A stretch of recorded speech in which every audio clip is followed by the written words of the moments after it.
അടിയിൽ നിന്നും നിരവധി മൃതദേഹങ്ങൾ കണ്ടെത്തിയിട്ടുണ്ട്. പലതും ശരീരഭാഗങ്ങൾ മാത്രമാണ് കിട്ടിയിട്ടുള്ളത്. പൂർണ്ണമായ ഡെഡ് ബോഡീസ് വളരെ ചുരുക്കമാണ് എന്നാണ് റിപ്പോർട്ടുകൾ.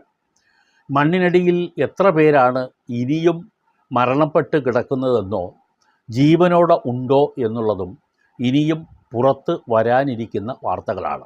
പക്ഷേ ഇന്നത്തെ എപ്പിസോഡിൽ നിങ്ങളുമായി പങ്കുവെക്കുന്ന പ്രധാനപ്പെട്ട വിഷയം കാണാതായവരുടെ കാര്യത്തിൽ എന്തൊക്കെയാണ് നടപടികൾ എന്നുള്ളത് സംബന്ധിച്ചാണ്. അത് നമ്മുടെ കുടുംബത്തിലൊന്നും സംഭവിക്കാതിരിക്കട്ടെ. ഈ ദുരന്തം മാത്രമല്ല, പല സാഹചര്യങ്ങളിലും നമ്മുടെ നാടിൽ പലരെയും കാണാതാകുന്നുണ്ട്. നമ്മുടെ വീട്ടിൽ തന്നെ പലരെയും കാണാതാകുന്നുണ്ട്. പണ്ട് നാട് വിട്ടു പോവുക എന്ന ഒരു അവസ്ഥയുണ്ടായിരുന്നു. പല ആളുകളും വീട്ടിലെ പ്രയാസങ്ങൾ കാരണം ജോലി അന്വേഷിച്ചും മറ്റും നാട് വിട്ടു പോവുകയും പിന്നീട് ഒരിക്കലും